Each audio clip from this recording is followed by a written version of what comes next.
Hello, good morning, kids. How are you all today? Welcome to Grandma's Tales from Shobha Panikar, your own online granny. Look where I am today. Just see, I'm having a talk with the nature. Alright?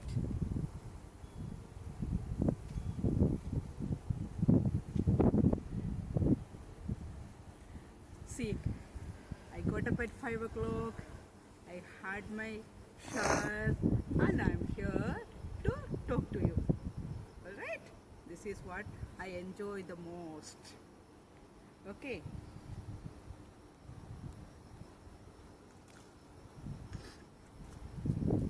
So, I hope you also got up, did your morning mantra, pranams to your parents, did your exercise, and had shower with the holy water, and had did your puja and had your sattvic breakfast. All right. Last episode when we discussed, I told you about the Bhojana mantra. What was it? Brahmarpanam, Brahmahavir, Brahmagno, Brahmanahudam, Brahmaiva tena gandhavyam, Brahma karma samathina. You have to chant this, or you have to remember that annam, what you are eating, is Brahmam. Okay? In the previous episode, I made a slight mistake. Instead of Brahmagno, I said Brahmajno. That was a slip of my tongue. But I didn't correct it because I wanted somebody to notice it and tell me that there is a mistake. But no, nobody did that. Anyway, no problem. We will just look into what is Brahmagno. What is Agni? Agni is fire. There is fire in us. What is it called? It's called Jadharagni. Jadharagni is the fire inside you. Alright? And when you are hungry, in Hindi you say, no? पेट में चूहे दौड़ रहे. Okay? And in Malayalam, what you say? Umbai kochande, vayar kattanuma. Vayar kattanu. Vayar means stomach, kattanu means it's one in fire. And in English, what you say? Oh, my stomach is in fire. So, this is what is Jadharagni. Alright? So, we did that. Now, you fed your stomach, that is for your health. Give the tonic for your body. Now it's time to give some tonic to your brain. That means learning time, study time. Okay? There is a small mantra for that also.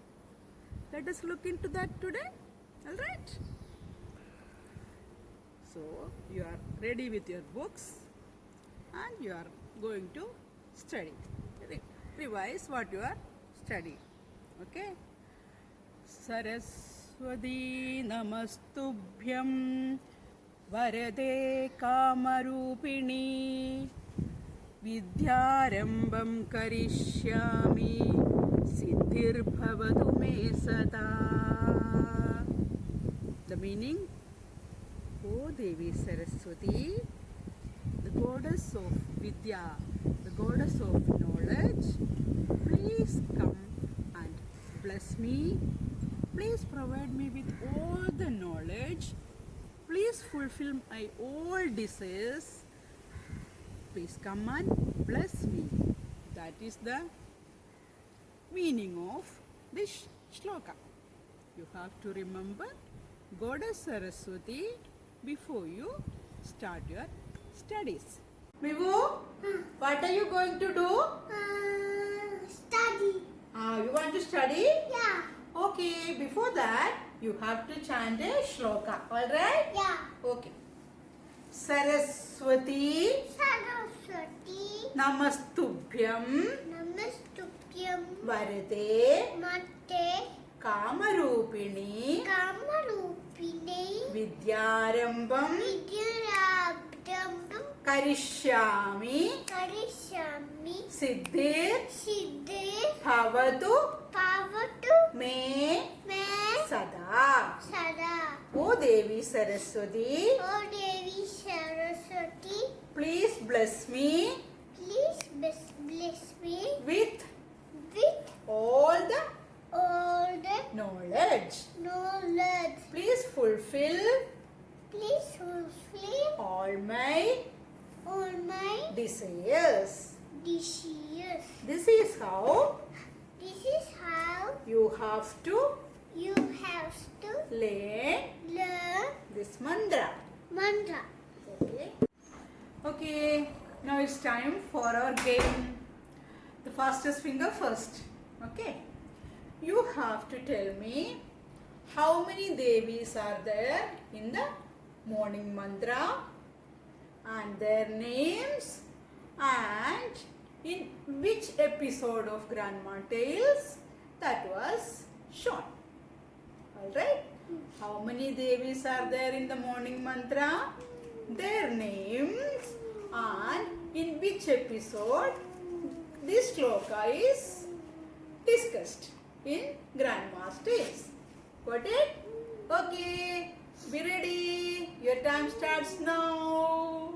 Now, moving to the Ramayana Tales, we are discussing about the social distancing of Sri Rama and comparing it with the current situation. Okay, what is the first line? Purvam Ramatapovanadi Gamanam. That is our one line we are developing into the first part of this great epic. Alright, so Rama, Bharata, Lakshmana, Shatrughna, they are growing up, they are becoming very handsome boys and learned everything from the Vasishtha Muni. Vasishtha Muni literally made them self-sufficient. Self-sufficient, otherwise Atmanirbhar. Wait a minute, what did I say just now? Atmanirbhar? Oh yes, that is the word we are hearing nowadays, so common, no? Everywhere we are hearing that word, Atmanirbhar. What is this Atmanirbhar? You are self-sufficient to do everything yourself. You don't have to depend anybody for anything. Okay, we will look into this word later towards the end of this episode because we have a young girl from Delhi, Ashwati, who will be explaining Atmanirbhar through her own words. Now, we are with Sri Rama and his brothers, right? So, happily they were growing up. Then, one day, Vishwamitra Muni, sage Vishwamitra, came to Ayodhya Rajdhani to meet the Dasharatha Maharaja and his family. Actually, he wanted a help from the king. What is the help? He was doing some pujas, some yajnas, some homam in his ashram where all these demons come and used to attack him, used to disturb his puja. So he wanted help from Dasharatha Maharaja to protect his yajna. Right? He actually came to ask for the help of Sri Rama and Lakshmana. They were kids, you must know. You must remember that. They were literally small kids. Right? And Dasharatha Maharaja got very upset. He was very sad because he got the children at a very old age, no? Very late. They are born. Then, and he is very attached to his kids. Who else is not? We are all attached to our kids, no? And he wanted, Vishwamitra Maharshi wanted to take them away to the forest to fight with the demons. So, he was so reluctant to send them. Then, Vasishta Guru explained to Dasharatha Maharaja that this is the purpose of the birth of Sri Rama. You know, explained in the earlier episode also, Sri Rama is the incarnation of Lord Vishnu. Okay, and you know, Sri Rama is very attached to Lakshmana. Other than he is fond of all his siblings, but he was more attached to Lakshmana. Why? Because Mahavishnu's bed. Mahavishnu lie on his bed, which is a serpent, Ananda. And Lakshmana is the incarnation of Ananda, the serpent. Alright? So they are very close each other. So Vishwamitra Maharshi asked to Sri Rama and Lakshmana to follow him to the forest to protect his yagna. Very reluctantly, Vasishta Muni convinced Dasharatha Maharaja that nothing will happen to the kids, you please send them. So, at last, they were ready with their bows and weapons, and they are going to the forest with Muni Vishwamitra. They have to walk because they are walking through the forest, and so many days they have to walk. And what is the age of Sri Rama, you know, and Lakshmana? They are around 16 years old. Very tender age, no? Not the time to go to the forest, but he's a prince. Both of them are prince, and they are supposed to protect their prajas. All right. So here they are going, and while walking, Vishwamitra Maharshi felt that they are kids and they will be feeling hunger and thirst. So he advised 2 mantras to Sri Rama and Lakshmana to escape from the hunger and thirst. And what is the name of that 2 mantras? Bala and Adibala. What? Bala and Adibala.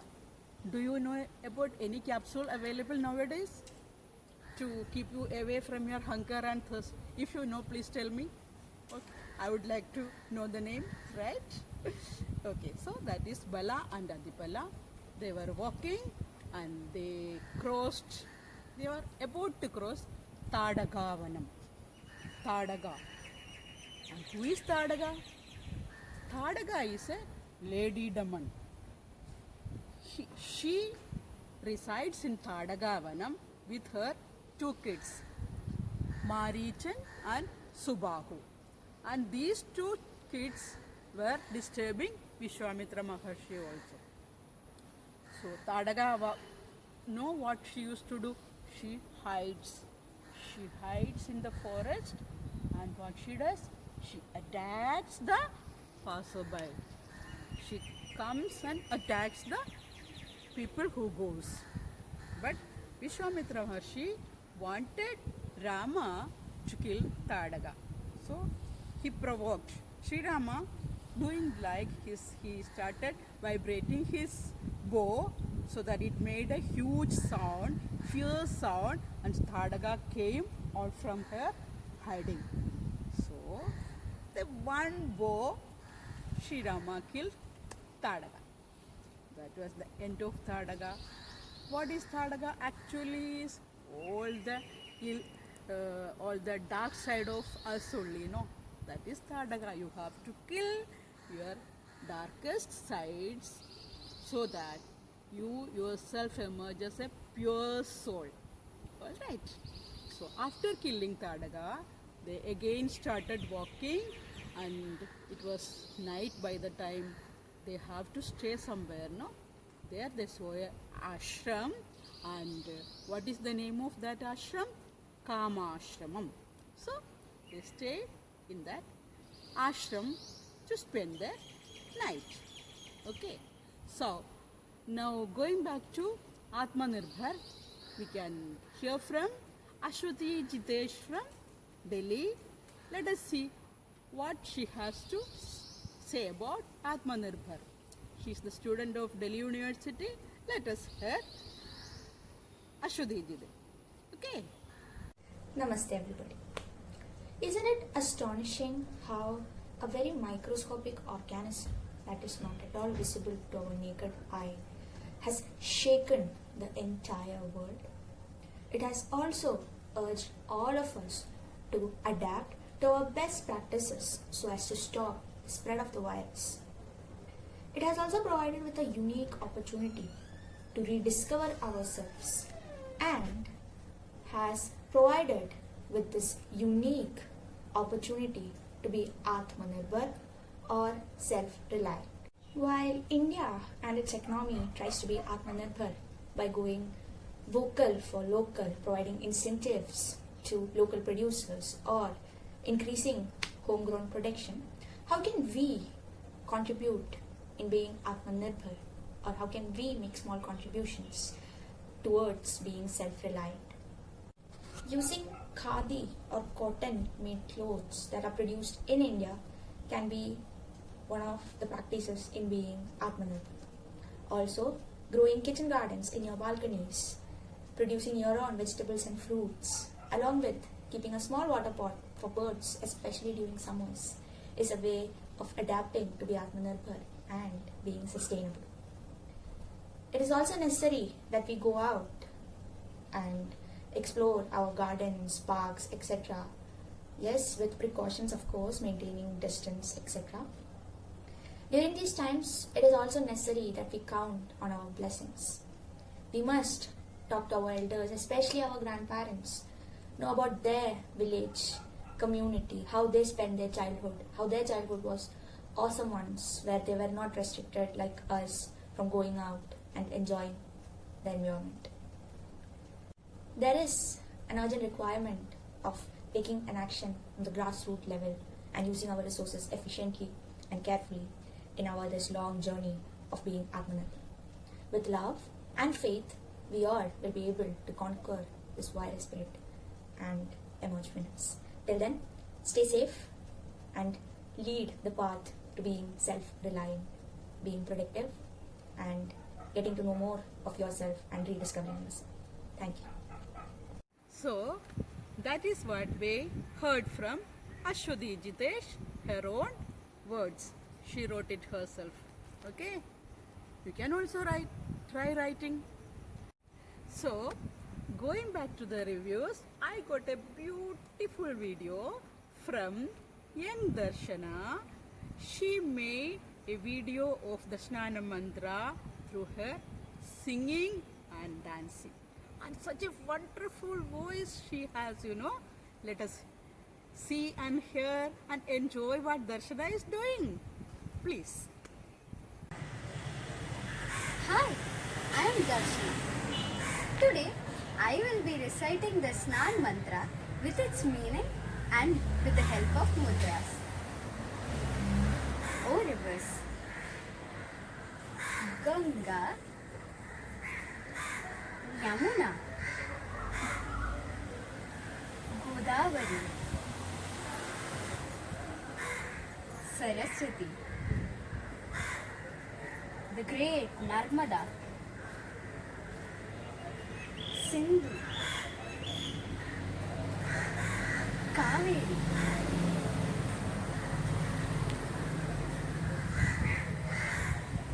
these enrich the water I am creating with your presence.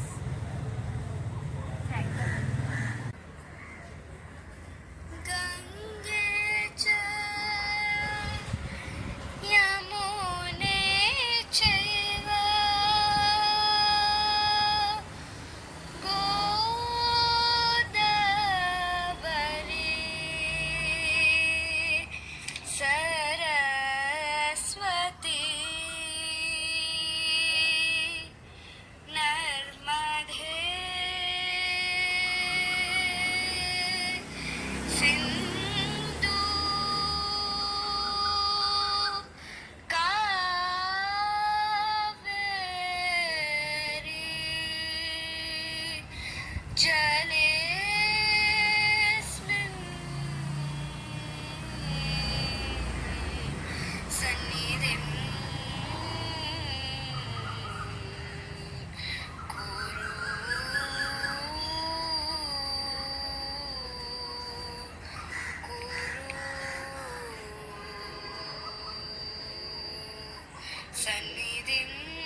So that was Darshana, and she is the winner of first finger game of last episode.